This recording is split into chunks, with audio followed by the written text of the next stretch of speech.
Hello everyone, I'm Dr. Tejaswini Tumma, consultant medical gastroenterologist and hepatologist from Kamini Hospitals, LB Nagar. ప్రతి సంవత్సరం July 28వ తారీఖున మనం world hepatitis day celebrate చేసుకుంటాం. Viral hepatitis మీద ప్రజల్లో అవగాహన కలిగించడానికని వరల్డ్ హెపటైటిస్ డే సెలబ్రేట్ చేసుకుంటాం. అసలు ఈ వైరల్ హెపటైటిస్ అంటే ఏంటి, ఇది ఎలా వస్తుంది, దీన్ని మనం ఎలా కనుక్కోగలం, దాన్ని ఎలా ట్రీట్ చేయగలం అన్నది ఈరోజు మనం తెలుసుకుందాం. వైరల్ హెపటైటిస్ అనేవి hepatitis A, B, C, D, E ఈ వైరసెస్లో ఏదైనా కానీ కాజ్ చేయొచ్చు. వీటిలో హెపటైటిస్ A అన్ను E మనకి ఫుడ్ ద్వారా కానీ వాటర్ ద్వారా కానీ వచ్చి అక్యూట్ కండిషన్స్ లాగా చూపిస్తాయి.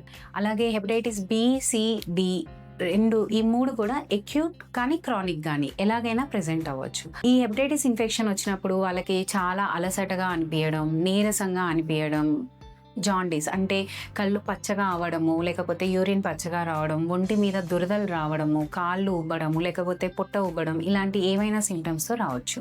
వీళ్ళకి కొంతమందికి వామిటింగ్స్, మోషన్స్, కడుపులో నొప్పి ఇలాంటివి కూడా రావచ్చు. ఇలాంటి ఏమైనా సిమ్టమ్స్ వచ్చినప్పుడు మనకి ఏమైనా వైరల్ హెపటైటిస్ ఇన్ఫెక్షన్ వచ్చిందా అన్నది మనం చెక్ చేసుకోవాల్సి వస్తుంది.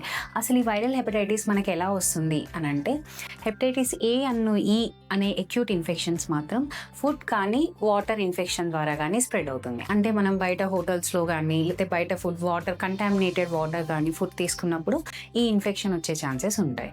అదేవిధంగా హెపటైటిస్ B మరియు C ఏమో బ్లడ్ ట్రాన్స్ఫ్యూషన్ అంటే ఆ ఇన్ఫెక్షన్ ఉన్న మనిషి యొక్క రక్తం మనలోకి రావడం కానీ, లేకపోతే ఆ బ్లడ్ ట్రాన్స్ఫ్యూజ్ చేయడం కానీ, లేకపోతే IV ఇంజెక్షన్స్ అంటే వాళ్ళకి ఇచ్చిన ఇంజెక్షన్స్ తిరిగి మనకు కూడా ఇవ్వడం కానీ, లేకపోతే సెక్షువల్ ట్రాన్స్మిషన్ అంటే భర్త భార్యల మధ్య కానీ, లేకపోతే వేరే కనెక్షన్స్ ద్వారా కానీ ఈ ఇన్ఫెక్షన్ అనేది రావచ్చు. అవే కాకుండా మదర్ టు చైల్డ్ అంటే ఒకవేళ తల్లికి కనుక ఈ హెపటైటిస్ B కానీ C కానీ ఇన్ఫెక్షన్ ఉంటే డెలివరీ అప్పుడు తల్లి నుంచి బిడ్డకి వచ్చే ప్రమాదం ఉంటుంది. సో ఇలా ఈ వైరల్ హెపటైటిస్ అనేది ఒకరి నుంచి ఒకరికి స్ప్రెడ్ అయ్యే ఛాన్సెస్ ఉంటాయి. సో ఈ విధంగా స్ప్రెడ్ అవుతుంది అని మనకు తెలిసినప్పుడు మనం వాటిని అరికట్టుకోగలిగే ఛాన్సెస్ ఉంటాయి. ఫస్ట్ థింగ్ ఏంటి అని అంటే, ఎప్పుడైతే మనకి బ్లడ్ ట్రాన్స్ఫ్యూజన్ చేసుకోవాలి అని అనుకుంటామో ఎక్కడంటే అక్కడ బ్లడ్ ట్రాన్స్ఫ్యూజన్ అలాంటివి తీసుకోకుండా మంచి రికగ్నైజ్డ్ బ్లడ్ బ్యాంక్లో అన్నీ చెక్ చేసి ఇచ్చే బ్లడ్ బ్యాంక్లోనే మనం బ్లడ్ ట్రాన్స్ఫ్యూజన్స్ అనేది యాక్సెప్ట్ చేయాలి. అలాగే ఇంజెక్షన్స్ కూడా డిస్పోజబుల్ సిరంజెస్ అనేవి వాడుకోవాలి. నార్మల్గా అంటే ఏంటి, గ్లాస్ సిరంజెస్ హాట్ వాటర్లో వేసి స్టెరిలైజ్ చేసేవి అలాంటివి మనం వాడొద్దు. Disposable syringes and proper sterilisation చేసిన సిరంజెస్ని మాత్రమే వాడుకోవాలి. అండ్ ప్రతి తల్లి కూడా అంటే గర్భం దాల్చిన వెంటనే హెపటైటిస్ B అన్ను C అనేది చెక్ చేసుకోవాలి. ఒకవేళ అంతకు ముందు వరకు వాళ్ళకి తెలియకపోయినా కానీ ఆ తర్వాత ఇన్ఫెక్షన్ ఉందని తెలిస్తే వారి నుంచి బిడ్డకి స్ప్రెడ్ కాకుండా చూసుకునే అవకాశం ఉంటుందన్నమాట. సో ఇలాంటి సిమ్టమ్స్ కానీ ఏమన్నా ఉన్న వాళ్ళు ఏమేమి టెస్ట్లు చేయించుకుంటే మనకి వైరల్ హెపటైటిస్ ఉందా లేదా అన్నది తెలుస్తుంది అని అంటే, వీళ్ళకి రక్తం పరీక్షలు చేస్తాం. రక్త పరీక్షల్లో HbS యాంటీజెన్, యాంటీ HCV మరియు ఇంకా anti HAV IgM, anti HEV IgM లాంటి రక్త పరీక్షలు చేస్తాం. ఇవే కాకుండా లివర్ ఫంక్షన్ టెస్ట్ చేయొచ్చు, ఇంకా అల్ట్రాసౌండ్ స్కానింగ్ చేస్తాం. హెపటైటిస్ B అండ్ C అనేది క్రానిక్ ఇన్ఫెక్షన్ కాజ్ చేస్తుంది. ఆ క్రానిక్ ఇన్ఫెక్షన్ వల్ల లివర్ అనేది డ్యామేజ్ అయ్యే ఛాన్సెస్ ఉంటాయి. అలా ఒకవేళ లివర్ ఏమన్నా ఎఫెక్ట్ అయిందా అని తెలుసుకోవాలంటే ఫైబ్రో స్కాన్ లాంటి స్కాన్స్ చేయాల్సి వస్తుంది.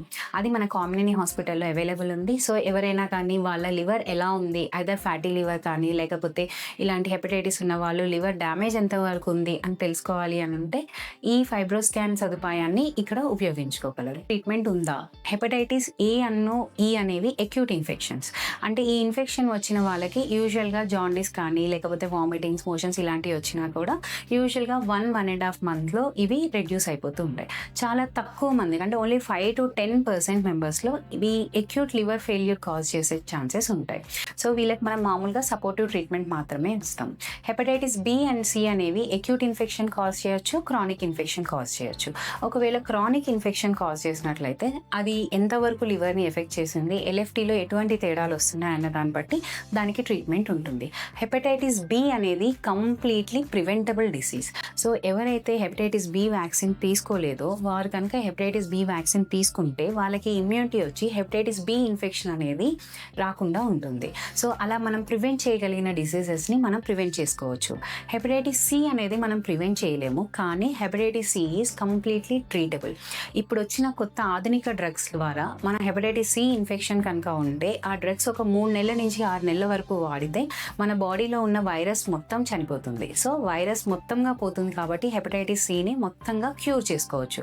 సో హెపటైటిస్ బిని మనం ప్రివెంట్ చేసుకోవచ్చు, ట్రీట్ చేసుకోవచ్చు, కానీ హెపటైటిస్ సిని మనం టోటల్గా క్యూర్ కూడా చేసుకోవచ్చు.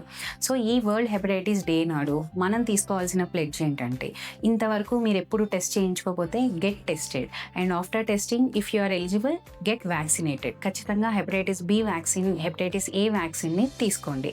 ఒకవేళ మీకు టెస్ట్లో ఎటువంటి ఏమన్నా ఇన్ఫెక్షన్ ఉంది అని తెలిస్తే గెట్ ట్రీటెడ్. ఖచ్చితంగా ట్రీట్మెంట్ తీసుకోండి. Thank you.